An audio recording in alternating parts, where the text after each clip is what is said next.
Trataremos hoje, no nosso curso de Mediunidade Sem Preconceito, do módulo Fluido Vital. Muito importante, uma relação muito grande com a questão da mediunidade. Então, vamos em frente. Os principais livros consultados, tem outros, mas os principais: Livro dos Espíritos, A Gênese, Depois da Morte, de Leon Denis, Obreiros da Vida Eterna, de André Luiz, Missionários da Luz, de André Luiz, e Estudando a Mediunidade, de Martins Peral. São as obras básicas que nós consultamos, os principais, para desenvolver o estudo da noite. Vamos em frente. O primeiro tópico que eu quero trabalhar é este: a relação do fluido vital com a mediunidade, para nós entendermos a importância do fluido vital na mediunidade, que é essencial para que ocorra uma boa comunicação dos espíritos e uma boa relação com o médium pelo qual o espírito se comunica. Então, vamos lá. Próxima. Todos nós sabemos que quando um médium ele vai ser incorporado por um espírito, o espírito vai falar através do médium. Eu vou usar principalmente aqui a psicofonia como exemplo, mas isso ocorre também na psicografia e em alguns outros tipos de mediunidade. Mas a psicofonia é a melhor para nós exemplificarmos. Então, quando vai ocorrer uma psicofonia, o espírito comunicante vai se aproximar do médium. E quando ele se aproxima, vai ocorrer o que a gente chama de simbiose energética, uma troca de energia entre espírito e médium. Então, nessa simbiose entre médium e espírito comunicante, essa simbiose energética, um dos fluidos que o médium vai doar para o espírito poder se comunicar é o fluido vital. Porque, normalmente, um espírito, quando está em estado de necessidade, em estado de sofrimento, ele está numa carência energética muito grande. Então, para ele poder se comunicar, ele necessita de uma ajuda, de um apoio. Então, quando há essa ligação fluídica entre espírito e médium, vai ocorrer a simbiose energética. Nesse momento, o médium passa a doar fluido vital, ajudando, nesse caso, a fortalecer esse espírito para que ele possa se comunicar. Então, já vemos a importância grandiosa do fluido vital no processo da comunicação mediúnica. E se, vamos fazer agora aqui, e se o médium, ele não está bem? E se o médium, ele, por problemas diversos, está com problemas de carga de fluido vital, que nós vamos ver na frente aqui como que isso acontece. Nesse caso, o médium não vai conseguir ajudar muito esse espírito, porque ele não tem muito o que doar de energia vital, de fluido vital para o espírito. Então, nesse caso, o espírito vai continuar naquele estado de sofrimento muito grande e vai dificultar essa comunicação, e vai ocorrer que a comunicação vai se dar de forma truncada, e o médium vai ter certas dificuldades depois para dissolver essas energias que na simbiose energética veio do espírito para o médium. Por isso, é importante que o médium sempre tenha uma carga de fluido vital boa, para poder doar e facilitar essa comunicação. Vejam a importância do fluido vital na comunicação mediúnica. Próximo. Também, nós sabemos que na fluidoterapia do passe, que durante a transmissão do passe, os benfeitores vão transmitir ao paciente, através do médium, fluidos espirituais, onde contém os medicamentos necessários ao tratamento da saúde daquele paciente. Porém, o fluidoterapeuta, aquela pessoa que está transmitindo o passe, ele está doando o fluido vital, que vai auxiliar na vitalização do paciente. Os benfeitores espirituais trazem fluidos medicamentosos, aonde vão transmitir ao paciente para tratar da necessidade, da enfermidade que o paciente tem. E nós, os encarnados, como fluidoterapeutas naquele momento, ao transmitir o passe, nós doamos fluidos vitais. É muito importante que nós, claro, tenhamos fluido vital de boa qualidade para ajudar este paciente. Quando falarmos sobre o passe, nós vamos, numa aula, num estudo posterior, para o ano que vem, nós vamos tratar desse assunto. E se o médium tem carência de energia vital, o que acontece? Na aula, no estudo de fluido vital, aliás, no estudo sobre passe, nós vamos tratar desse assunto, ok? Bom, visto a importância do fluido vital para a questão mediúnica e para a questão da fluidoterapia na casa espírita, vamos começar a falar dessa questão do fluido vital. Primeira coisa que nós devemos falar é essa questão da dúvida que existe. Princípio vital é a mesma coisa que fluido vital? Tem pessoas que têm essa confusão, acham que princípio vital não é a mesma coisa, e outros acham que é. Vamos ver realmente o que acontece. Próximo. Começamos com essa pergunta, então, com esse questionamento. Qual a diferença entre princípio vital e fluido vital? Então, vamos colocar como a gente encontra nas obras básicas. De forma superficial, podemos dizer que fluido vital e princípio vital, ali coloquei princípio espiritual, mas está errado, princípio vital são a mesma coisa. Então, fluido vital, de forma superficial, e princípio vital são a mesma coisa. Mas se a gente for buscar, tentar entender de forma mais específica, de uma forma mais aprofundada, nós vamos encontrar que o princípio vital, ele é o agente que vai propiciar a presença do fluido vital. Como que isso acontece? Eu vou dar um exemplo para vocês da água. Todos nós sabemos que a água é formada por hidrogênio e oxigênio.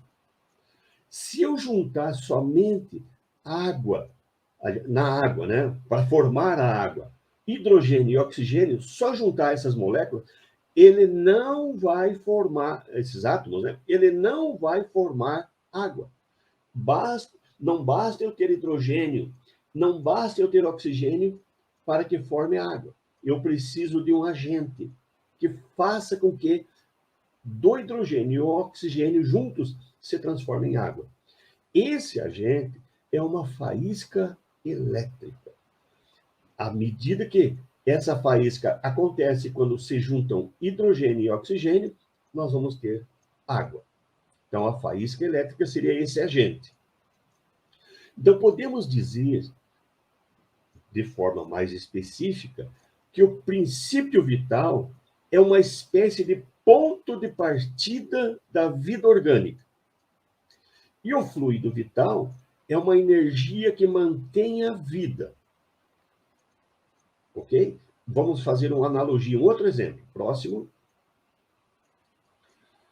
Para entender melhor, né, como entender que o princípio vital é o agente do fluido vital, eu vou utilizar a questão do fogo, fazendo essa analogia de forma bem simplificada.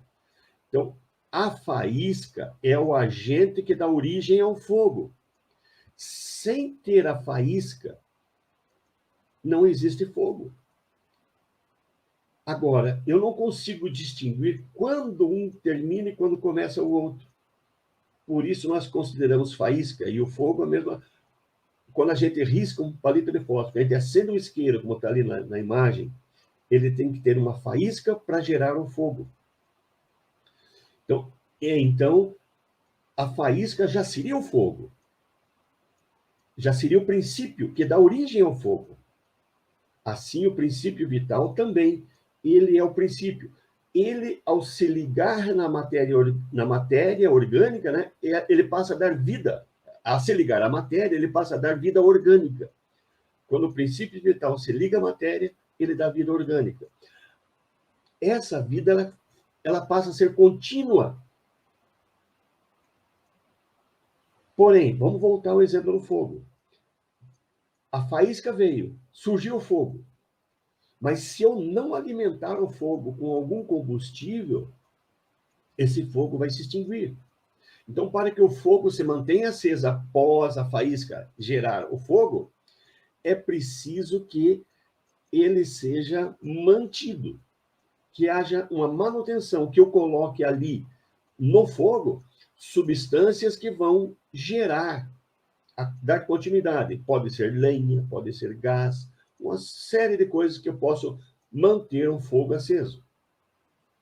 Então, podemos dizer que o princípio vital é esse agente que inicia, que dá o ponto de partida, ele animaliza a matéria, porém, o princípio vital que deve continuar mantendo a vida, ele precisa ser alimentado constantemente. Por isso, a gente vai ver à frente como que isso acontece. Então, podemos dizer que o princípio vital é a faísca inicial que dá origem à vida orgânica, e o fluido vital, ele é aquela energia que precisa ser mantida. O fogo é uma energia. Então, o fluido vital é como uma energia que precisa ser mantido. Próximo. Então, aqui vamos fazer um resumo para ver se a gente entendeu. Então, o princípio vital é o agente. É aquele princípio, aquela faísca, que animaliza a matéria, dando origem à vida orgânica.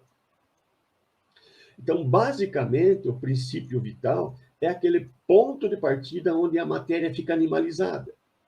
A origem onde dá vida momentânea aos corpos orgânicos. Porém, essa vida precisa ser mantida. E o fluido vital é essa energia que vai manter a vida orgânica iniciada no princípio vital. Essa energia, ela precisa ser alimentada permanentemente.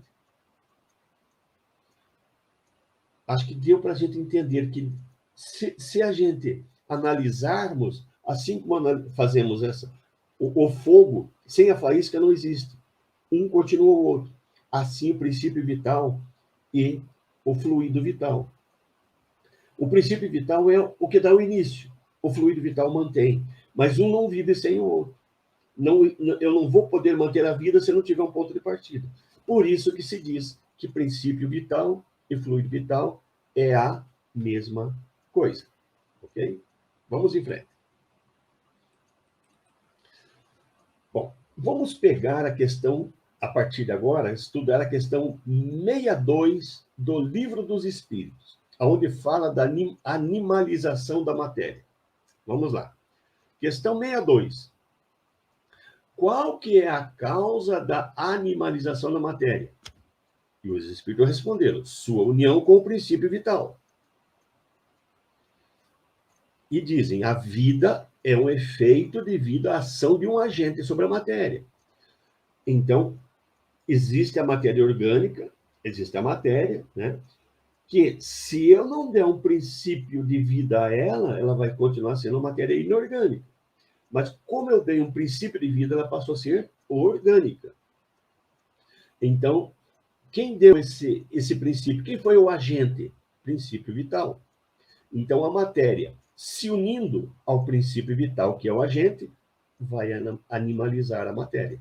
Então, por isso que os espíritos responderam: a causa da animalização da matéria é a união com o princípio vital. Próxima.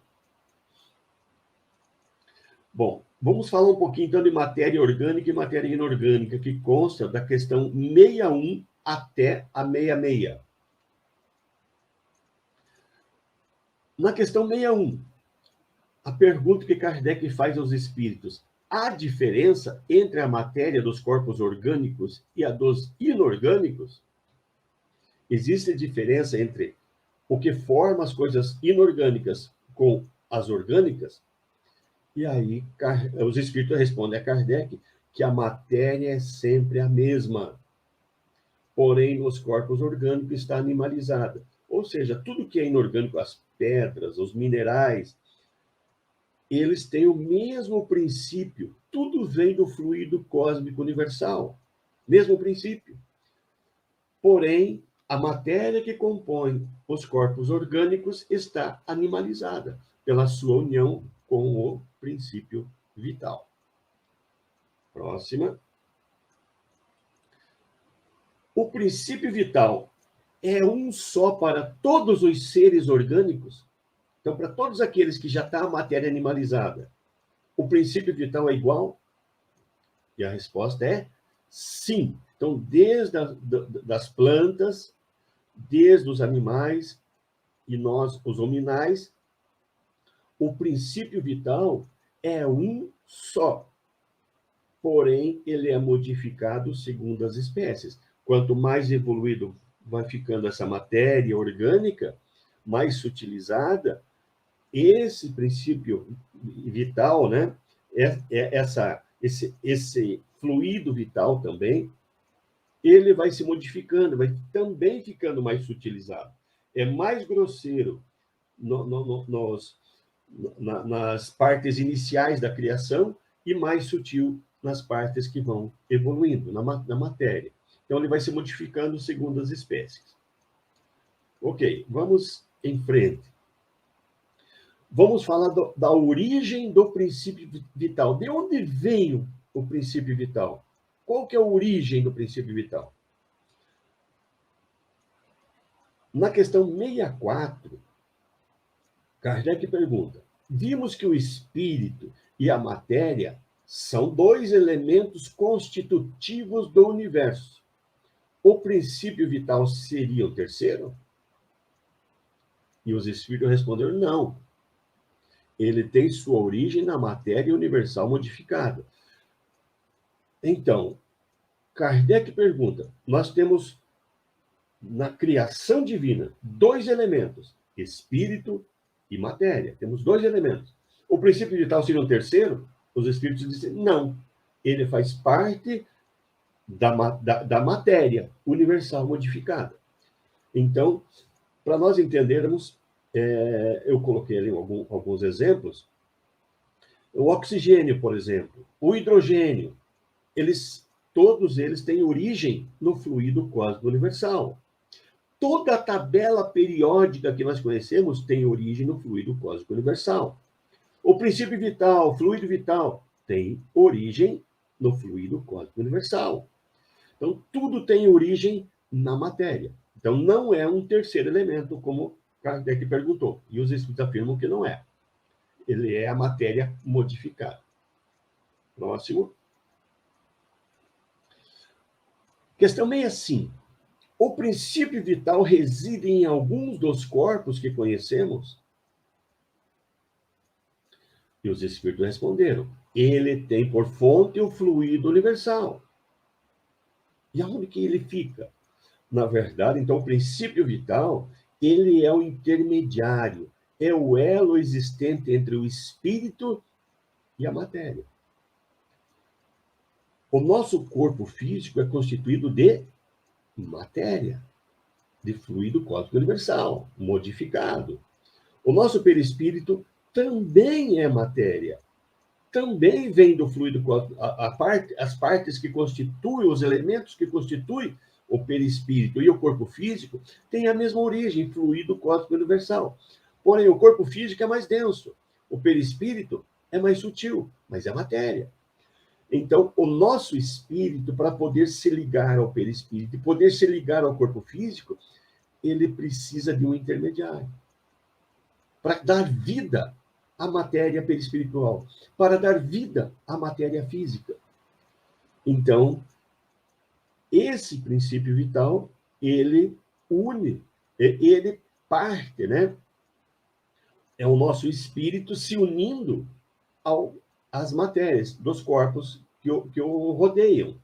Então, de forma intermediária entre o espírito e o perispírito e entre o corpo físico, existe o princípio vital dando vida a essas matérias orgânicas. Ok? Bom, até aqui a gente está pegando basicamente o Livro dos Espíritos para entender o que os Espíritos estão colocando para nós. A partir de agora, nós vamos falar sobre a reposição do fluido vital. Mas antes, vamos ver o que o Paulo tem para nós aqui? Vamos lá. Uma vez que o médium doa seu fluido vital no processo de simbiose energética, que pensar de um médium que receba várias comunicações de espírito por um período prolongado de tempo? Isto é possível? Sim, é possível. Nós, mais à frente, vamos falar sobre isso. Deixa eu só terminar, então, a pergunta. E dentro disso, quais as possíveis consequências de alguém ficar mediunizado por longas horas? Como eu estava iniciando a falar ali. Sim, é possível o médium ter várias comunicações e ficar várias horas. É possível o médium doar fluidos sem ter problema nenhum. Nós vamos falar disso mais à frente. Porém, para que isso aconteça, o médium tem que estar com a sua produção de fluido vital bastante intensa, para que ele não tenha carência. Se ele for um médium que tenha certas dificuldades de cuidar dos seus sentimentos, ter sentimentos sempre bons, evitar sentimentos negativos, não ter vícios, o médium ele vai conseguir se manter tranquilamente. Mas se esse médium tiver dificuldade, tiver problemas de mágoas, rancores, ter vícios, ele vai ter muita dificuldade até numa comunicação de alguns poucos minutos.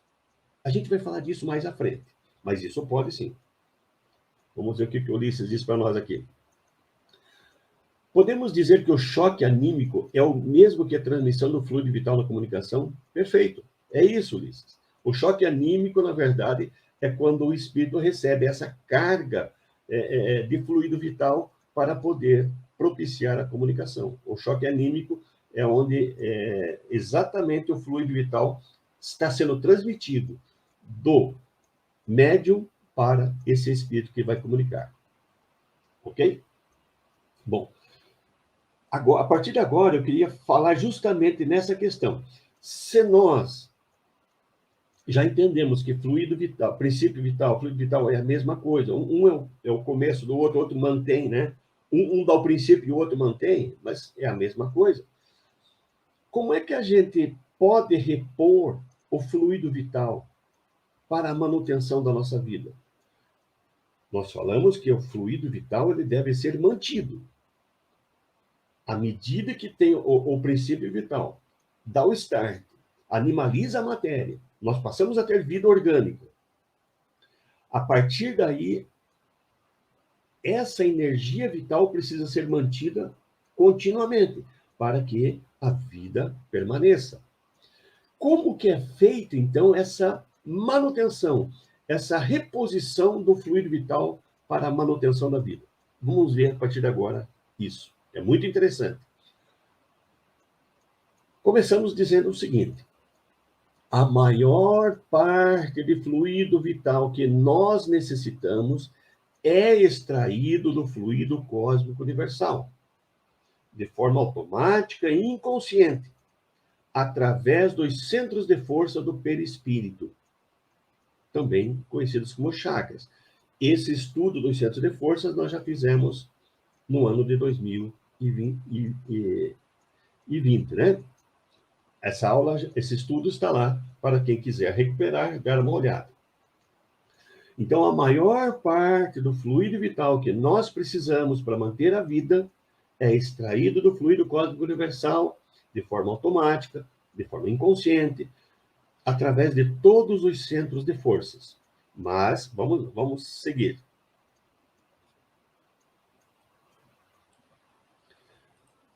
Outra parte da energia que nós precisamos, então a maior parte nós extraímos do fluido cósmico e os nossos centros de força são responsáveis por trazer isso para dentro do perispírito, transformar isso em fluido vital e depois transmitir a parte física. Mas uma outra parte dessa energia vital que nós precisamos, nós obtemos através da alimentação, através da comida sólida, líquida, né? A água. Eu coloquei ali para a gente entender o arroz e feijão de cada dia.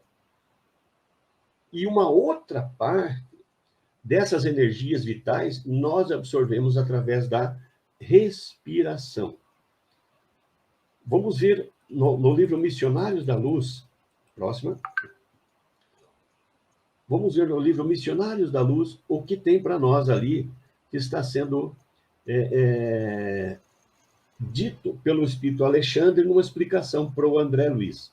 Diz ele: o homem encarnado recebe mais de 70% da alimentação comum através dos princípios atmosféricos, captados pelos condutos respiratórios. O Alexandre está explicando para o André Luiz que da alimentação comum que nós temos, alimentação comum podemos dizer que é a alimentação do arroz, feijão, da água e do ar que nós necessitamos, mas desta quantidade, 70% é respiração. Da alimentação comum, 70% é a respiração. Então, nós temos um quadro, que a gente vai trabalhar em seguida para vocês, mas 70% de todo o fluido vital que nós precisamos, 70% é absorvido pelos nossos centros de forças, pela absorção do fluido cósmico universal. Então, sobrou 30% para alimentação e respiração. Então, dos 30%, 70% é respiração. Então, em torno de 21%, em torno de 20%. Então, 20% é respiração, 10% da reposição vital que nós precisamos é pela alimentação e 70% é pela absorção de fluido cósmico universal. Vamos trabalhar um pouquinho mais sobre isso. Próxima. Então, uma menor parte de fluido vital que nós necessitamos, que é 10%, nós absorvemos através da alimentação. Uma parte um pouco maior, em torno de 20%, através da respiração. Porém, a maior parte de fluido vital, de energia vital que nós necessitamos, é extraída do fluido cósmico universal, que é em torno de 70%. Eu vou explicar isso à frente. Vamos próxima. Então, nós estamos ligados a fontes inesgotáveis de fluidos, porque o cosmos está à nossa volta. Nós temos uma imensidão de fluido cósmico à nossa volta, se espalhando por todo o universo. Então, a fonte original, a origem do fluido cósmico universal é inesgotável. É uma fonte enorme.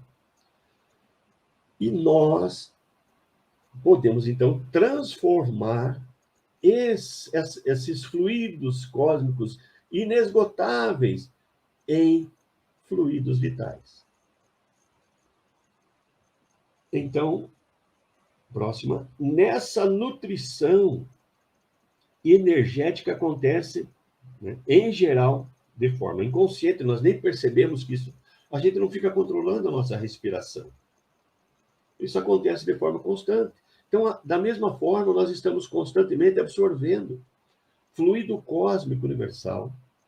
Tudo isso, então, de forma inconsciente, automática, orientada e regulado pela inteligência instintiva dos corpos que envolvem o espírito. Porque todos os corpos são matéria. Então, o perispírito, o corpo etérico, o corpo físico, tudo é matéria. E eles precisam ser alimentados por energia vital, por fluido vital.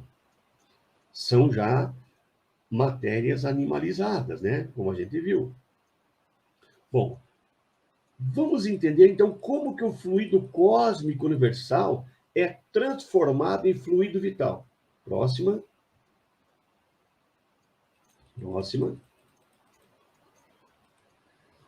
Então, entre as funções dos centros de força, como a gente viu, do nosso perispírito, uma das principais é absorver o fluido cósmico universal e transformá-lo em fluido vital.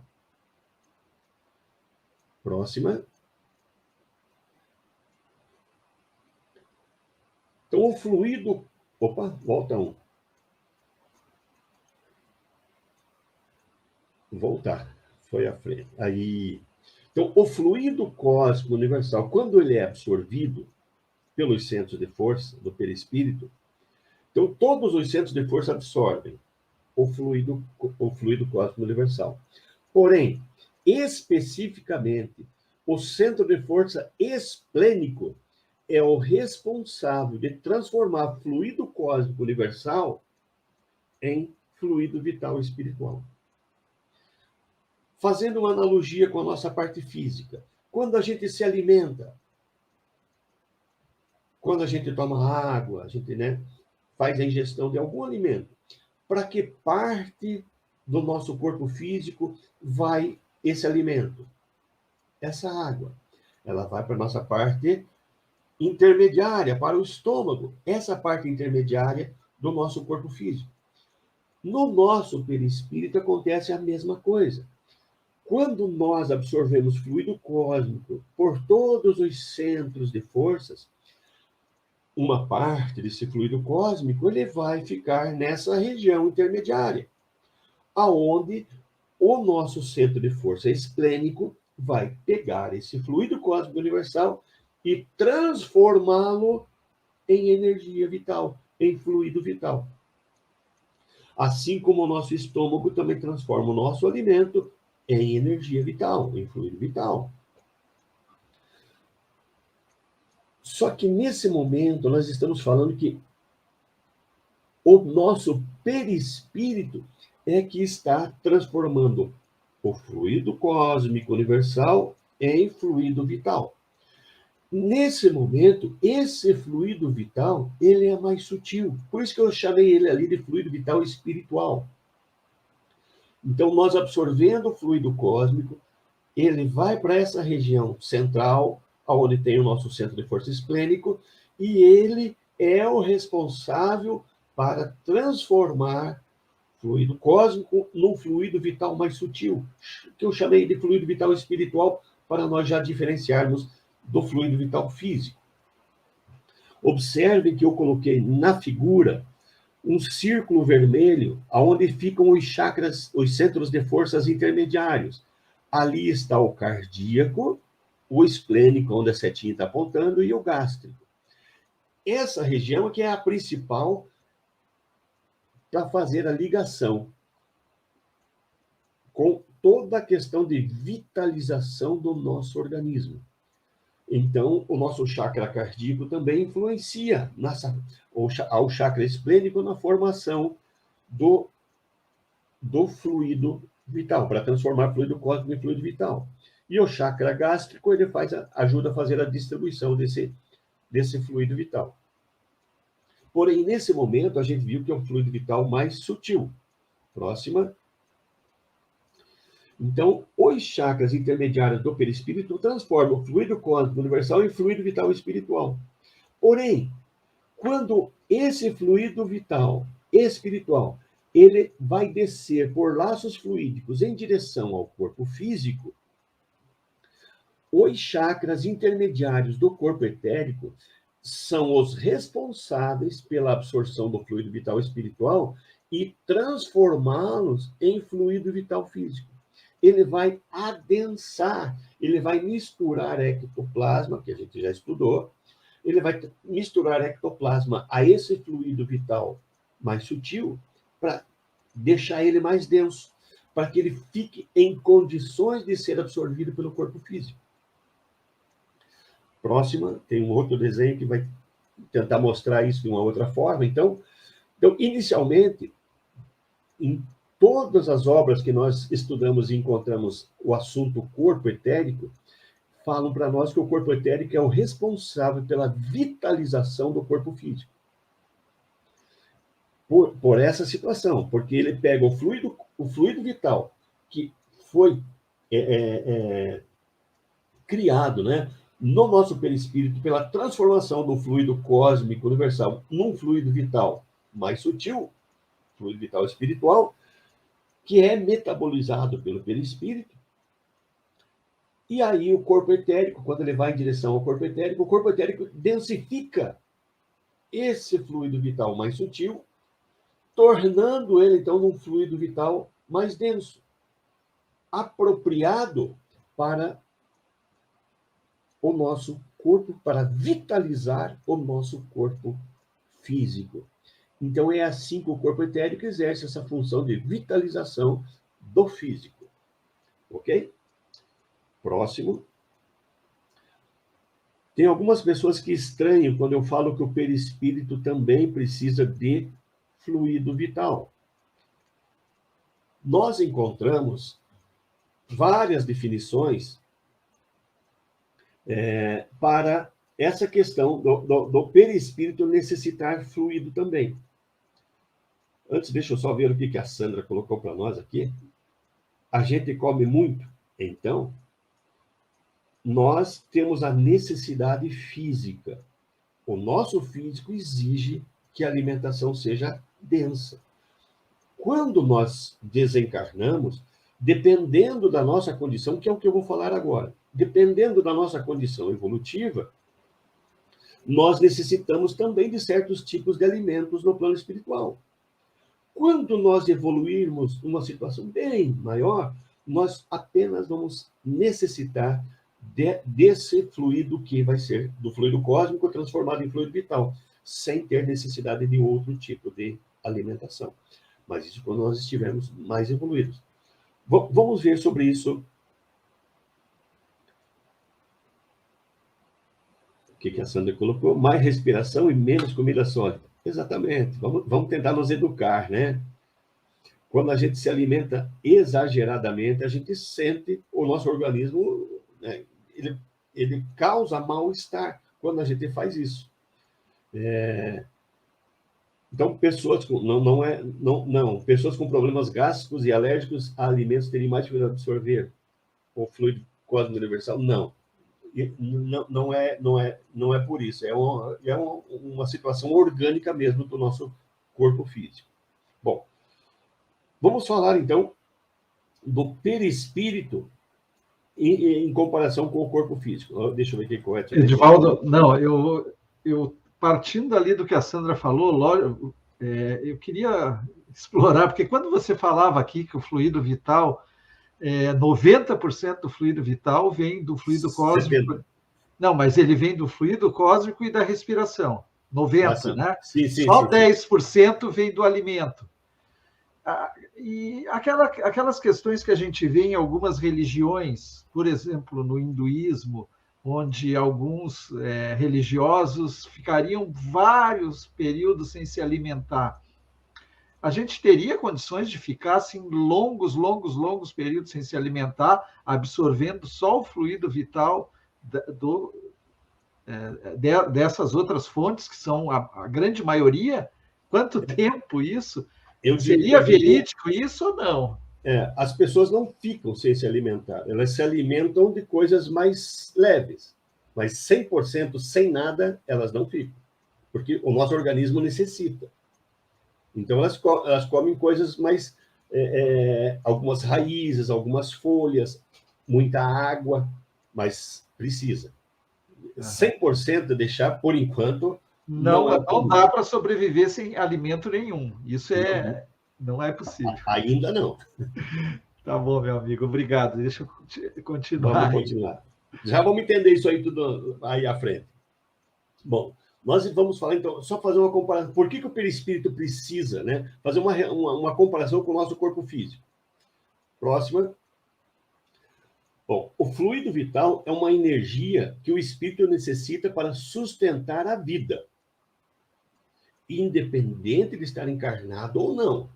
Porque quando nós estamos encarnados, nós temos o corpo físico, que é um corpo denso, pesado e que precisa dessa alimentação grosseira também. Quando estamos desencarnados, temos que lembrar que o nosso perispírito, ele continua sendo matéria. Dependendo do estado evolutivo, é uma matéria densa, ela vai se sutilizando à medida que o nosso espírito evolui. Mas, de qualquer maneira, é matéria. Então, ele vai precisar do fluido vital para manter a vida orgânica. Lembram? O princípio vital dá vida à matéria, transformando em matéria orgânica. Mas essa energia, ela precisa ser mantida. Esse princípio vital precisa ser mantido em forma de fluido vital, mesmo no perispírito. Próxima. Então, fazendo uma comparação, fazendo uma relação entre o corpo físico e o perispírito, nós vamos constatar que, primeiro, o corpo físico é formado de fluido cósmico universal. O perispírito é formado de fluido cósmico universal também. 2. O corpo físico é um dos corpos que envolve o espírito. O perispírito também é um dos corpos que envolve o espírito. O corpo físico necessita do princípio espiritual e fluido vital para animalizar a matéria. Se o perispírito é um corpo, não necessita também de um tipo de fluido vital que animalize a matéria de que ele é formado? Sim, precisa. Então, todos os corpos que envolvem o espírito necessitam de fluido vital. E aí nós encontramos, próximo, vamos fazer uma conclusão rapidinha. Então, concluindo, ambos são formados por fluido cósmico universal, ambos são corpos que envolvem o espírito, portanto, ambos necessitam do princípio vital para animalizar essa matéria e fluido vital para manter a vida. Claro que cada fluido vital adequado a cada corpo. Para o perispírito é muito mais sutil do que o corpo físico. Próxima, para corroborar com o nosso pensamento que estamos colocando, nós encontramos várias situações que falam da alimentação dos espíritos, quando estão no plano espiritual. Próximo, nós vamos encontrar nas obras básicas, aliás, nas obras básicas não há referência à alimentação dos espíritos, mas há muitas outras obras espíritas que fazem essa referência. Ali nós temos o Nosso Lar e Evolução em Dois Mundos, que eu vou usar agora aqui para que a gente consiga entender, né? Próxima. No livro Nosso Lar, no capítulo 2, página 23, o título do capítulo é Clarencio. Então, André Luiz descreve que ele está, em determinado momento, castigava a minha fome, todas as fibras, ele estava com uma fome terrível. E diz ele, seguindo ali, né? De quando em quando deparava-se, né, lá no umbral onde ele se encontrava, com algo parecido com verduras, que pareciam coisas agrestes, com filetes de água, que ele precisava matar a sede. Então, ele coloca, ele devorava as folhas ali, daquelas folhas desconhecidas, que ele bebia dessa água, dessa nascente ali, para poder restabelecer um pouco das forças que ele precisava. Então, é uma indução já de que, na situação que ele se encontrava, no umbral, pela densidade do seu perispírito, ele precisava de um alimento mais consistente. Próxima. No livro Nosso Lar, capítulo 9, é um capítulo que fala dos problemas da alimentação. Se tem um capítulo no livro Nosso Lar que trata da alimentação, é porque essa alimentação lá existia. Então, o André Luiz descreve para nós: por mais de 6 meses, os serviços de alimentação em Nosso Lar foram reduzidos à inalação de princípios vitais da atmosfera, através da respiração e água, misturada a elementos solares, elétricos e magnéticos. Então, ele estava recebendo uma espécie de caldo, que no filme a gente vê, onde ele recebia um alimento totalmente diferente, algo misturado à água, né, que ele tomava, mas a respiração também, ele continuava respirando e também absorvendo fluido cósmico universal, aliás, fluido vital através disto, né? Próximo. Continuando o livro Nosso Lar, no capítulo 18, lá na página 100, Amor, Alimento das Almas. Aí, diz ele, terminada a oração, chamou-nos à mesa a dona da casa, servindo caldo reconfortante e frutas perfumadas, que mais pareciam concentrados de fluidos deliciosos. Eminentemente surpreendido, vi a senhora Laura observar com graça. Afinal, nossas refeições aqui são muito mais agradáveis que na terra. Era uma alimentação mais sutil, mais frugal, mas era uma alimentação. No corpo denso, nós precisamos de uma alimentação mais pesada, mas para o nosso perispírito, dependendo do estado evolutivo, necessitamos de determinadas alimentações para retirar os fluidos vitais que também necessitamos. Próximo. Voltando ao capítulo 9, problemas da alimentação. Então, o André Luiz faz uma observação muito interessante. Ele diz assim, tudo se equilibra no amor infinito de Deus. E quanto mais evoluído o ser, mais sutil o processo da alimentação.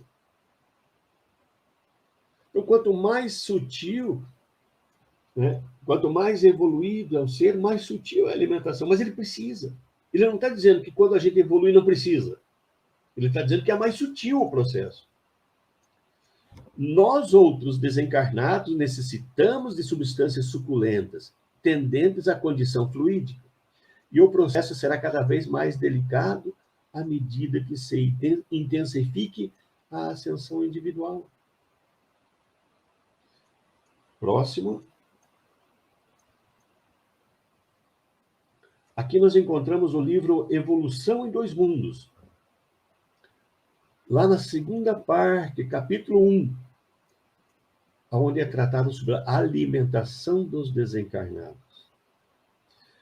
E aí eu queria chamar a atenção ali para o que eu deixei sublinhado ali, né? Onde encontram alimentação semelhante à da Terra, porém fluídica. Ela pode ter o aspecto da mesma alimentação nossa aqui, mas é mais fluídica.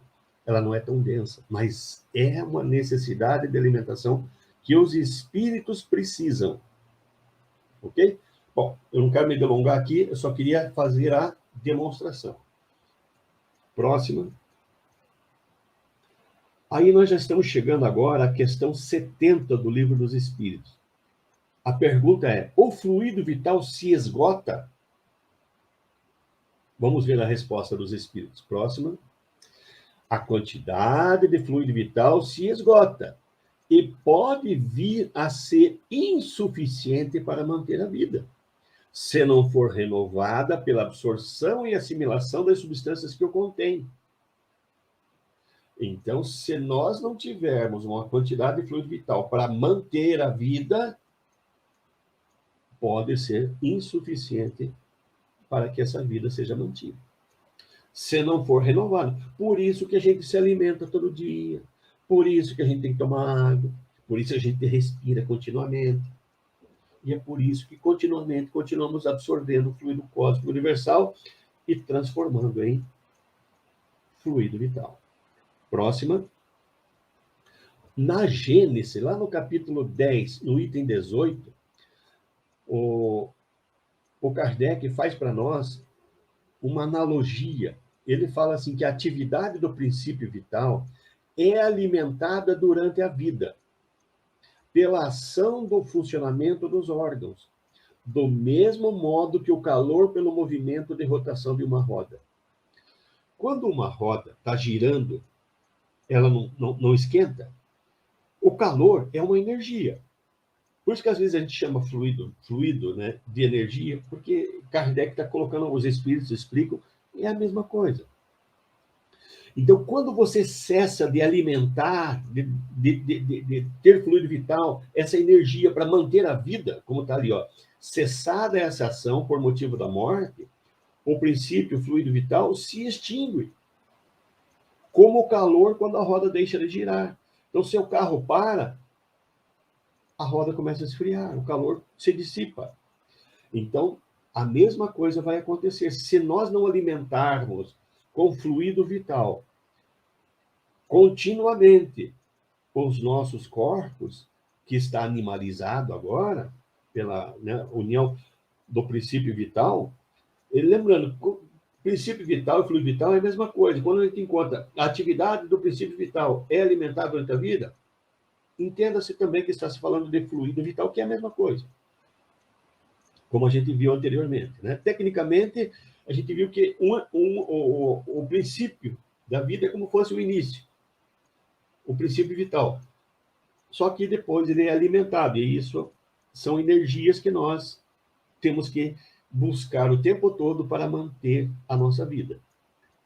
Bom, a gente viu então que o fluido vital se esgota. Isso quer dizer então que a quantidade de fluido vital é diferente para todas as pessoas? É diferente de um indivíduo para o outro? Então isso continua na questão 70. Vamos ver. Próxima. Diz para nós, os espíritos então dizem para nós, a quantidade de fluido vital não é absoluta em todos os seres orgânicos. Não é absoluta. Não existe a mesma quantidade para todos. Ele varia segundo as espécies e não é constante, quer em cada indivíduo, quer no indivíduo de uma espécie. O que os espíritos querem dizer com isso? Que a quantidade de fluido vital não é absoluta, ela varia de pessoa para pessoa, depende do momento, cada momento. Quando eles dizem ali varia segundo as espécies e não é constante, isso quer dizer que tem momentos que eu posso ter mais, tem momentos que eu posso ter menos. Ela vai variando de acordo com o momento. Por isso eu fiz esse desenho, essa analogia, como que se fosse um tanque, né? Tem horas que o nosso tanque está carregado de fluido vital. Tem horas que está pela metade. Tem horas que está lá embaixo. Ele vai variando. Não é absoluta nos seres orgânicos. Nem é constante. Então, ele vai variando de acordo com cada situação. Próxima. Algumas pessoas há que se acham, por assim dizer, saturados com muito fluido vital, enquanto outros possuem quantidades apenas o suficiente. Daí, para alguns, vida mais ativa, mais tenaz e, de certo modo, superabundante. Por que isso acontece? Por que alguns se acham saturados de fluido vital, enquanto outros em quantidades apenas o suficiente? Lembra quando nós falamos que a mediunidade é importante naquele processo, quando o espírito vai se comunicar através do médium, o médium vai doar fluido vital. E é importante que o médium tenha uma grande quantidade de fluido vital para doar. Então, o ideal seria que os médiuns sempre tivessem com o seu tanque de fluido vital, como está o desenho ali, cheio. Que eles estivessem saturados de fluido vital, para que eles possam doar a esse espírito comunicante, que é o necessitado, que é alguém que está precisando de ajuda, de apoio. Como que fazemos, então, para que nós consiga ter essa quantidade de fluido vital saturada, né? Superabundante? Vamos ver isso, então. Próxima. Então, por que a quantidade de fluido vital varia entre as pessoas? E aqui eu vou responder já aquela questão que a Sandra, né, nos perguntou ali. O fluido vital, essa quantidade de produção de transformar fluido cósmico vital, fluido cósmico universal em fluido vital, ela não tem nada a ver com a parte física, orgânica nossa. Ela é uma função do nosso, inicialmente, do nosso perispírito. Próxima. Então, quando nós obstruímos os centros de força, principalmente o centro esplênico, com energias de sentimentos negativos, nós bloqueamos a maior parte de produção da energia vital. Vamos lembrar, 70% da energia vital que precisamos, do fluido vital que precisamos, é oriunda do fluido cósmico universal, que é absorvido pelos centros de forças. Olhando, então, o desenho que está ali, nós percebemos que em volta daquele círculo vermelho estão os centros de forças intermediários. O centro de força cardíaco, ele é o responsável pela energia dos sentimentos. E ele está muito próximo, ligado diretamente ao chakra esplênico, ao centro de força esplênico. Isso quer dizer que quando eu tenho um sentimento negativo, mágoa, rancor, revolta, ódio, tristeza, angústia, eu estou criando uma energia mais densa. Essa energia mais densa, ela vai estar envolvendo toda essa região ali e impregnando o centro de força esplênico com essa energia mais pesada. Isso quer dizer que esse centro de força vai funcionar de forma mais lenta, porque ele está cheio de energias densas. Então, a produção de energia vital, de fluido vital, diminui. Então, quando eu tenho dificuldade de produzir fluido vital numa quantidade maior, se a minha produção ideal é 70% de todo o fluido vital que eu preciso é produzido pelo centro de força esplênico, se ele está funcionando de forma difícil devido à presença de energias negativas, oriunda dos sentimentos negativos, em vez de produzir 70% ali, dessa questão ali, transformando fluido cósmico universal em fluido vital, eu vou estar produzindo 30%, 40%, 20% até. Então, eu vou ter uma diminuição dos fluidos que eu necessito, do fluido vital que eu necessito. Então, esses sentimentos negativos é que atrapalham. Vamos ver um pouquinho à frente. Próxima.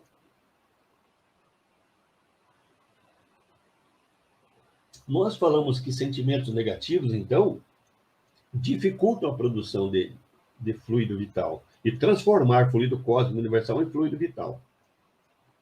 Isso quer dizer que se eu tiver bons sentimentos, eu vou produzir uma grande quantidade de fluido vital. Então, se eu tiver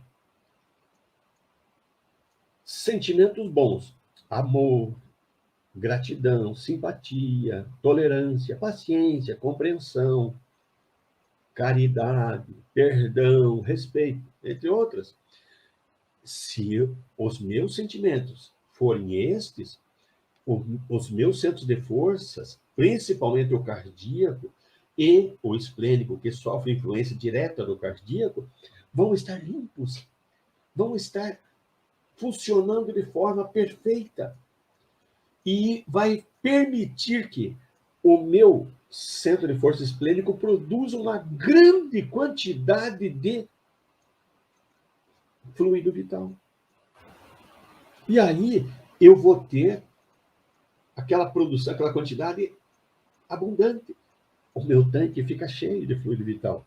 Então eu vou poder doar à vontade fluido vital que não me faz falta. Quanto eu mais dou, mais eu recebo, mais transformo.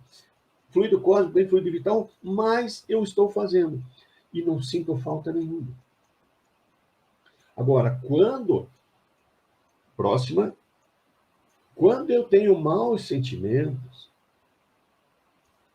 eu coloquei ali ódio, antipatia, mágoa, raiva, irritação, ressentimento, melindre, agressividade, rancor. Esses sentimentos, eles produzem uma energia. E essa energia é negativa. Com isso, é uma energia mais densa, pesada, que vai dificultar a produção de fluido vital pelo centro de força esplênico. Porque ele vai ficar obstruindo aquela região ali. E com isso, eu posso diminuir sensivelmente a minha quantidade de fluido vital. E aí eu vou passar a ter carência de fluido vital. A minha vida, eu vou ter falta de ânimo, falta de vontade, não posso isso, não posso aquilo. Diminui intensamente a minha vontade, né? Então, próximo. Então, só para a gente fechar esse raciocínio. Sentimentos negativos, tais como ódio, rancor, mágoa, raiva, ressentimento, irritação, entre outros, além de gastar, eu gasto muito fluido vital para manter os sentimentos negativos. Perceba o seguinte, quando você se encontra com alguém que você não tem simpatia, como é que você fica? Aumenta a irritabilidade, aumenta a sensação de mal-estar. Isso está fazendo você gastar muito fluido vital. Esses sentimentos, então, gastam muito fluido vital e também dificultam a produção de fluido vital, causando dessa forma a deficiência energética vital que eu preciso, a quantidade que eu preciso. Eu não posso, por exemplo, querer comer, alimentar demais, comer muito fisicamente. Não vai repor essa quantidade. O máximo, se eu me alimentar adequadamente, eu vou conseguir 10% ali do fluido vital que eu preciso. Não adianta, se eu alimentar muito, comer muito, eu vou engordar, mas não vou ter fluido vital. Nessa quantidade que eu produzo, 70% do que necessito, absorvendo o fluido cósmico e transformando o fluido vital, eu produzo muito se eu tiver bons sentimentos. Mas se eu tiver sentimentos negativos habitando o meu centro de força cardíaco, eu vou produzir pouco e gastar muito.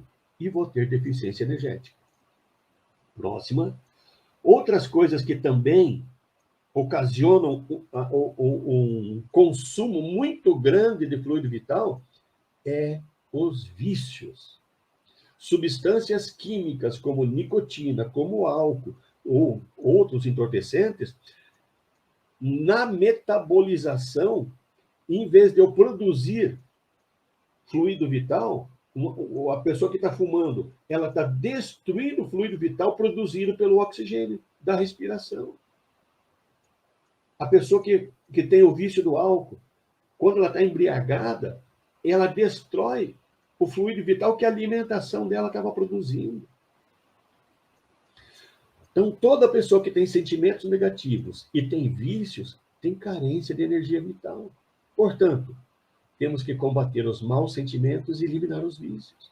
Se imagine um médium de psicofonia, tendo rancor, mágoa de alguém, ressentimento, sendo um médium aquele melindroso, né? Aquele que tem melindre por qualquer coisa, não dá para falar nada para ele que ele se melindra. Imagine um médium também tendo um vício. Aí a hora que o espírito vai se comunicar através dele, onde está o fluido vital que ele tinha que doar para esse espírito? Aí ele não tem fluido vital suficiente para ajudar o espírito a se acalmar. Então o espírito vai ficar numa situação de desconforto, de mal-estar, e vai transmitir isso para o médium.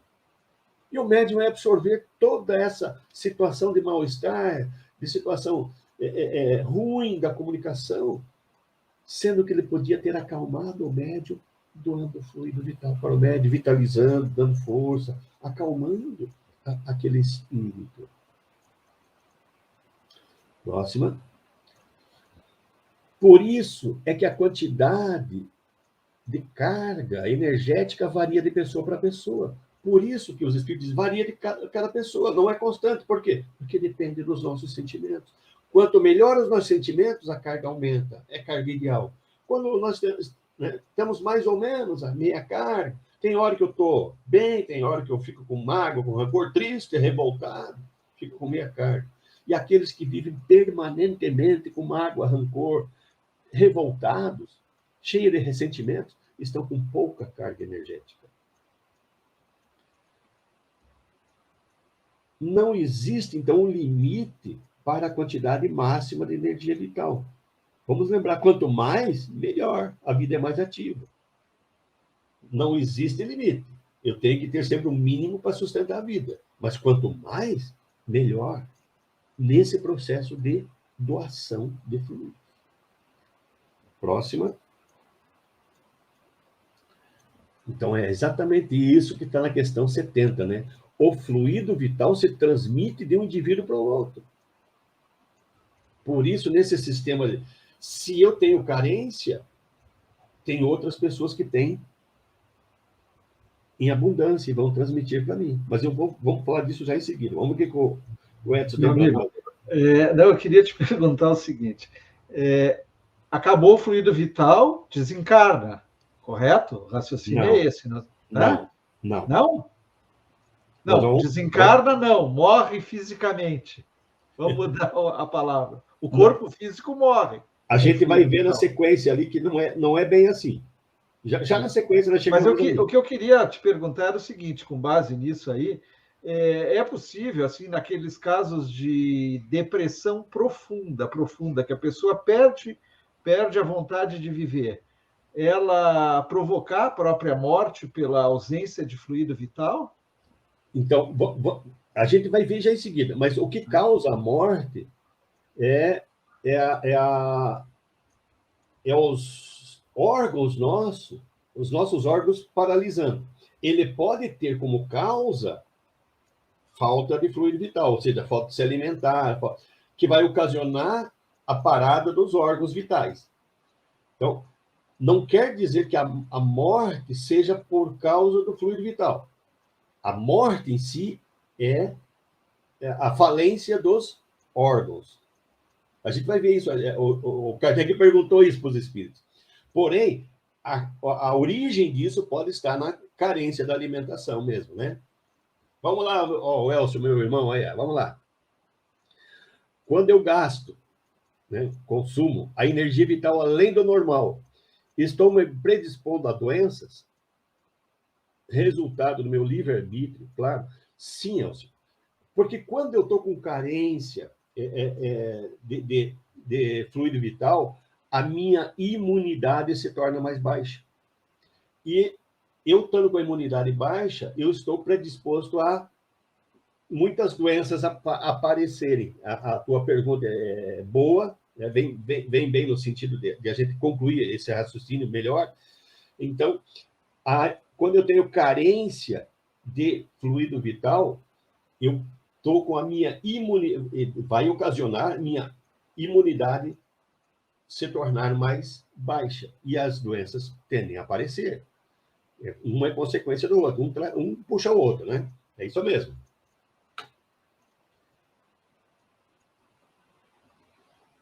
No processo de moratória, quem doou fluido vital? Ulisses, todos nós doamos fluido vital. Vamos falar disso agora, nesse momento aí.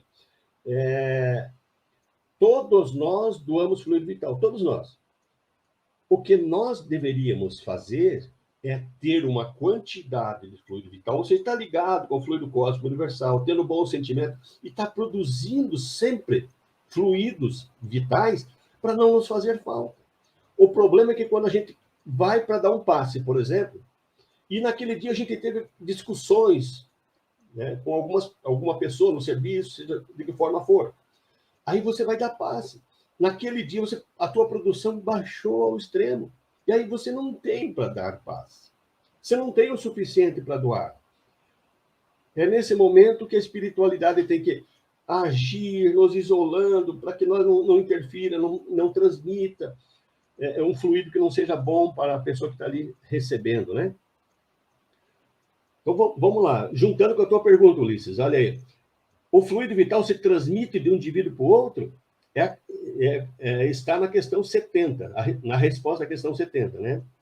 E a resposta dos espíritos é sim. O fluido vital se transmite de um indivíduo para outro. Aquele que eu tiver em maior porção pode dá-lo a um que tenha de menos. E, em certos casos, até prolongar a vida desse outro, né? Prestes a extinguir-se.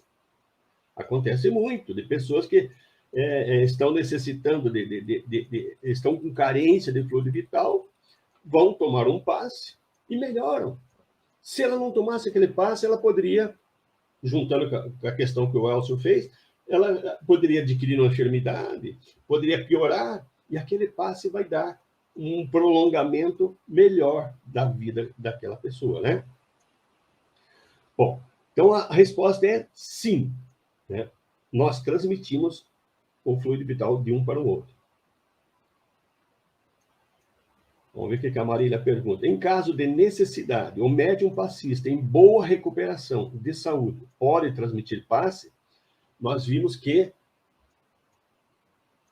a produção de fluido vital, ela depende dos sentimentos. Muitas vezes a pessoa tem uma enfermidade orgânica, mas está com bons sentimentos, com bons pensamentos. Ela está ali produzindo uma quantidade boa de fluido vital, embora em recuperação física. Ela está apta a dar passe, sim, sem problema nenhum. A não ser que ela se encontre debilitada, enfraquecida. Aí é conveniente que ela não doe, que ela receba. Bom, então nós recebemos e transmitimos fluido vital o tempo todo. Olha que interessante. O tempo todo nós estamos recebendo e transmitindo fluido vital para as pessoas. Próxima.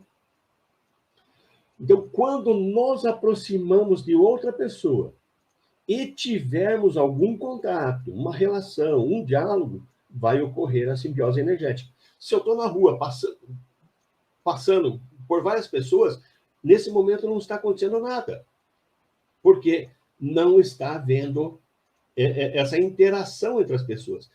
Sempre que há uma interação entre pessoas, aí forma o que nós chamamos de simbiose, que é uma reação química. Ela não é instantânea, que eu passando na rua vai acontecendo. Por isso, né, encontrar de raspão não dá tempo de formar a simbiose. Mas quando a pessoa tem um contato, tem um diálogo, uma conversa, aí já começa essa simbiose. E o tempo todo a gente está, quando estamos interagindo com pessoas, nós estamos trocando energias. E aí eu queria aproveitar esse gancho para falar, então, se o tempo todo nós estamos interagindo e doando e recebendo energia vital, quando nós nos encontramos com pessoas que têm deficiência energética, por quê? Porque ela tem mau sentimento, tem sentimentos negativos, essa pessoa está com deficiência energética. E quando ela se encontra conosco, seja onde for e forma uma interação, ela vai receber de nós a energia, mas ela não tem para doar. Então, sobre isso, eu queria convidar vocês para a próxima reunião nossa, no dia 2 de dezembro, onde a gente vai falar exatamente dessa situação, dos sugadores de energia vital, e como nos protegermos deles, para poder ajudá-los, mas não ficarmos nós em deficiência quando nós estivermos doando, porque o tempo todo nós vamos doar. Isso é automático, é alguma coisa que acontece de forma instantânea, quando nós interagimos com pessoas. Nós estamos permanentemente emitindo, né, e recebendo energias. Absorvendo, transmitindo energias. Então, existem pessoas que estão produzindo pouco fluido vital, devido aos sentimentos negativos, por estarem debilitadas energeticamente, se tornam, então, os sugadoras de energia. Porque absorvem a energia vital do outro e pouco tem para retornar. Então, nesse exemplo, a pessoa está, né, a do lado esquerdo, ela não está com a melhor situação, porque está na metade ali. Mas o outro tem menos. Sempre que, vamos imaginar assim, quando a gente encontra, liga duas caixas de água, uma contendo mais água, outra menos, quando a gente interliga elas, o que vai acontecer? Vai haver um equilíbrio do volume nas duas caixas. É mais ou menos isso que vai acontecer. Aquele que está à direita, que está com pouco, ao fazer a simbiose energética conosco, ele vai absorver o fluido vital daquele que tem mais, até encontrar o equilíbrio. Por isso, alguns, né, recebem mais e outros doam mais. Só que, às vezes, como é o caso ali, a pessoa não está no ideal, ao doar, ela vai sentir falta. Ela vai ter carência daí também. Um sai melhor e outro sai pior, né, dessa interação que houve. E é isso, exatamente sobre essa questão, que é o nosso próximo tema no dia 2 de dezembro. Convido vocês para isso. Bom, aqui nós chegamos na pergunta que o Edson nos fez. Edson, vida e morte, questão 68 e 70. Então vamos lá, o que Kardec perguntou na questão 68? qual que é a causa da morte nos seres orgânicos? A causa da morte dos seres orgânicos é o esgotamento dos órgãos. Não é o esgotamento dos fluidos vitais. Ó, vejam a resposta dos espíritos. A causa da morte nos seres orgânicos é o esgotamento dos órgãos. Então, quando os órgãos cessam de trabalhar, vamos imaginar aquela questão que está na Gênesis, do pneu rodando. Então, enquanto o pneu está rodando, existe o calor, né? Que é a energia que está ali. Quando o pneu para, a energia do calor ela fica por um tempo, até se dissipar. Quando o carro para, o calor não some imediatamente. Ele vai gradativamente se dissipando. Então, a causa do carro estar parado é porque parou o movimento dele. A causa da morte nos seres orgânicos é o esgotamento dos órgãos, não é o esgotamento dos fluidos vitais. Próxima. O que é feito, então, da matéria e do fluido vital dos seres orgânicos quando esses morrem? Tanto o Kardec entendeu a resposta que ele pergunta, tá, então a pessoa tinha fluido vital ainda. Tinha fluido vital no seu corpo. No caso, a morte vai ser do corpo físico. Então, ele tinha fluido vital no seu corpo físico. E o órgão esgotou, né? E causou a morte. E aí o Kardec pensou, e aquele fluido vital que ficou no corpo, o que acontece com ele? Aí os espíritos falaram ali, ó, a matéria inerte se decompõe e vai formar novos organismos. O corpo, né? O corpo, né, se decompõe e vai formar novos organismos. E o fluido vital volta à massa de onde saiu. Ou seja, volta a ser fluido cósmico universal. E a pergunta agora que fica, imediatamente após a morte? Lembra do pneu quando para? Ele leva um tempo para o calor dissipar. Então, o que vai acontecer com o fluido vital que ficou no corpo? Claro que existem vários tipos de desencarne. Quando a pessoa está desencarnando aos poucos, de uma enfermidade, por causa da idade, então a quantidade de fluido vital vai ficando cada vez menor. Mas existem vários desencarnes em que a pessoa, por um acidente, por um motivo outro qualquer, que ela está em plena atividade, desencarna. O que acontece com esse fluido vital que tem uma quantidade grande lá, né? Bom, próxima. Então, vamos entender a situação. Os espíritos disseram a Kardec que a causa da morte nos seres orgânicos é o esgotamento dos órgãos, e não o esgotamento do fluido vital. Estes resíduos vitais, após a morte física, continuam impregnados no corpo físico, até que eles se dissipem e voltem a ser fluido cósmico universal. Mas isso não ocorre de imediato. Ele vai decorrer nos dias seguintes após o sepultamento. Ok? Acho que deu para a gente entender, né? Bom, agora vamos entrar numa questão bastante interessante. Próxima. Quando a pessoa que desencarnou tem méritos, os resíduos vitais são dispersos por benfeitores espirituais no momento do sepultamento. Quando a pessoa que desencarnou tem méritos. Tem um exemplo disso no livro Obreiros de Vida Eterna. Vamos ver? No caso que nós vamos ver aqui é o Desencarne do Dimas. Esse livro, Obreiros de Vida Eterna, ele relata sobre 5 desencarnes que o André Luiz veio auxiliar. E um deles é do Dimas. Então, aconteceu lá no capítulo 15, né, que se chama Aprendendo Sempre, o André Luiz vai relatar para nós o que aconteceu com os resíduos vitais que estavam no corpo físico do Dimas após o desencarne. Vamos ver. Eu coloquei aqui alguns trechinhos só, né? Quando o cortejo de Dimas se aproximou do cemitério, vimos que as grades estavam cheias de gente da esfera invisível, em uma gritaria ensurdecedora. Então o Dimas teve todo o velório e tal, e no momento do sepultamento houve um acompanhamento dos benfeitores espirituais, levando a mãe, Dimas, né, para fazer o sepultamento, e eles acompanhando. E aí, quando chegam no cemitério, o André Luiz se surpreende. Estava as grades, os muros do cemitério, cheios de desencarnados, numa gritaria ensurdecedora. Continuando ali, verdadeira concentração de vagabundos sem corpo físico. Apinhava-se a porta do cemitério. No entanto, ao perceberem a nossa presença, mostraram-se carantonhas de enfado, e um deles, mais decidido, depois de fitar-nos com desapontamento, bradou aos demais: não adianta, esse é um protegido.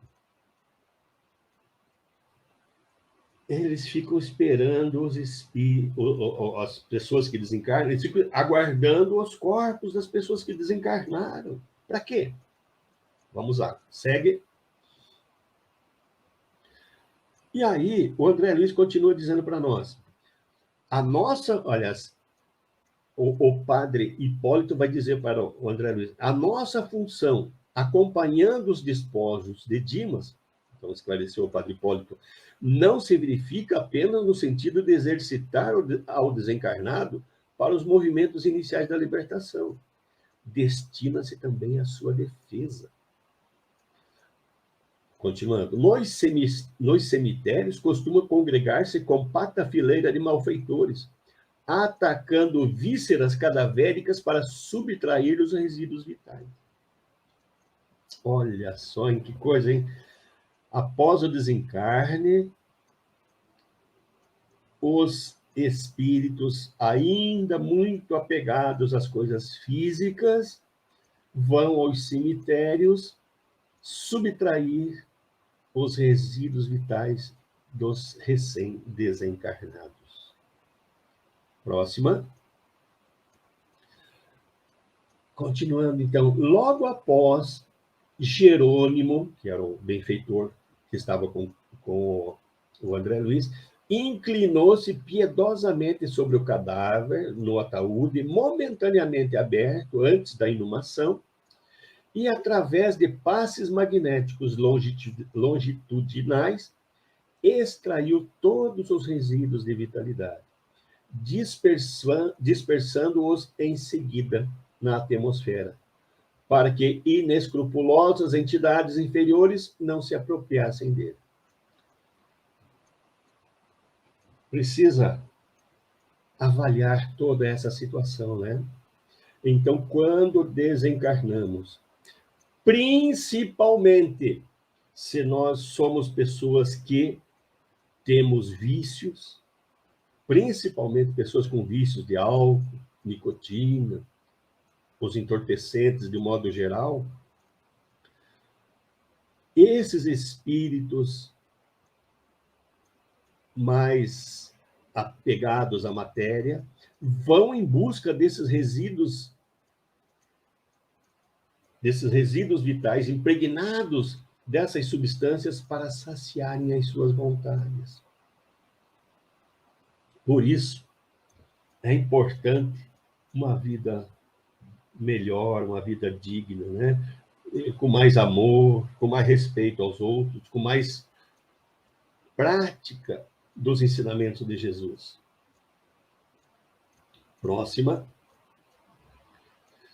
E quando a pessoa que desencarnou não tem méritos e os resíduos vitais estão impregnados de alcoólico, nicotina ou outros entorpecentes, são alvo de espíritos malévolos que vão em busca de saciar seus vícios. Vejam só que, então, essa descrição que André Luiz faz para nós, dessa situação, que os resíduos vitais ficam por alguns dias, né, impregnado ainda no corpo físico, eles podem ser subtraídos pelos espíritos inferiores, que vão lá sugar, né, no corpo do recém-desencarnado essas substâncias vitais. Por isso que se nós tivermos uma vida mais espiritualizada, ao desencarnarmos, estaremos totalmente desligados do corpo físico, não tendo importância o que ocorre com ele. Mas, se tivermos méritos, os próprios benfeitores, que nos ajudam sempre, estarão lá para dissolver na atmosfera esses resíduos vitais, fazendo eles retornarem de imediato a ser fluido cósmico universal novamente. Nós encontramos no livro Missionários da Luz, lá no capítulo 11, onde o instrutor Alexandre esclarece algo muito importante para o espírito André Luiz. Nesse livro relata, nesse capítulo, que eles deveriam encontrar Raul, que havia cometido suicídio. E encontraram Raul semi-inconsciente e imantado a um grupo perigoso, ele chamou de vampiros, que estavam nas vizinhanças de um grande matadouro, de um grande frigorífico.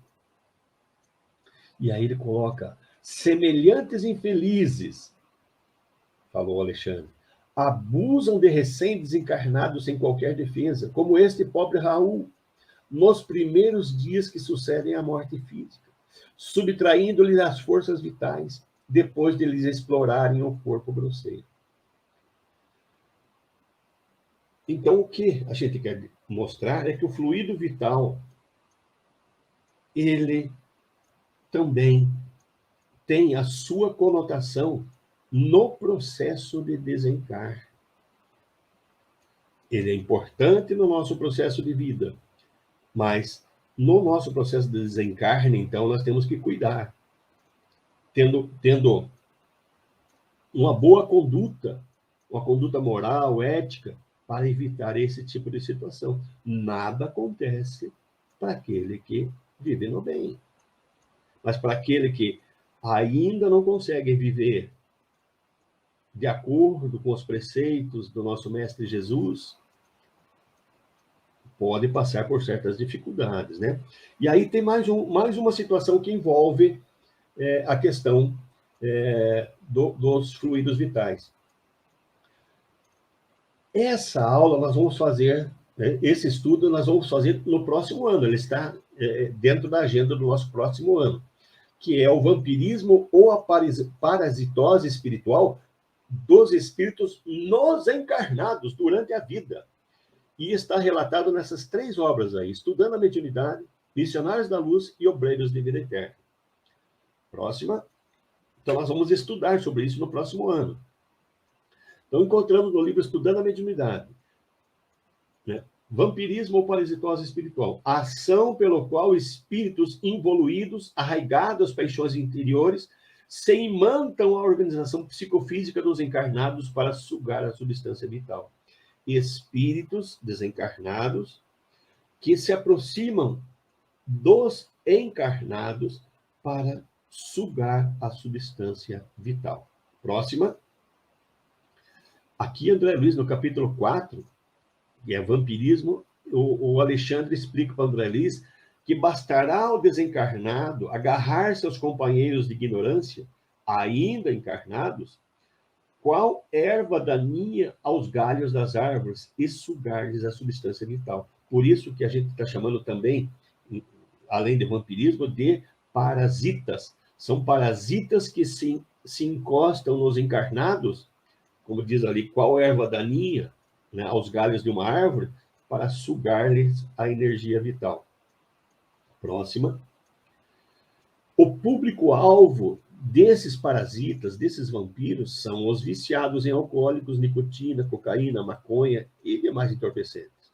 Aos que gostam de comer exageradamente, aos que apresentam transtornos sexuais. Então, pessoas que têm vícios, eles são o grande alvo desses parasitas espirituais, que vão em busca, como eles não conseguem, essas substâncias já não existem no plano espiritual, mas quando essas substâncias estão contaminando os nossos fluidos vitais, esses espíritos que ainda não perderam esse vício, embora estando desencarnados, eles vão em busca dos encarnados que fazem uso dessas substâncias. Próxima. Então, nesse livro, O Missionário da Luz, lá no capítulo 4, como a gente viu, o Alexandre esclarecendo para o André Luiz: atender a santificada missão do sexo no plano respeitável, usar um aperitivo comum, fazer uma boa refeição, de modo algum significa desvio espiritual. Tem que ficar claro, senão aí qualquer coisa já vão achar que já está sobre a influência de um espírito, né?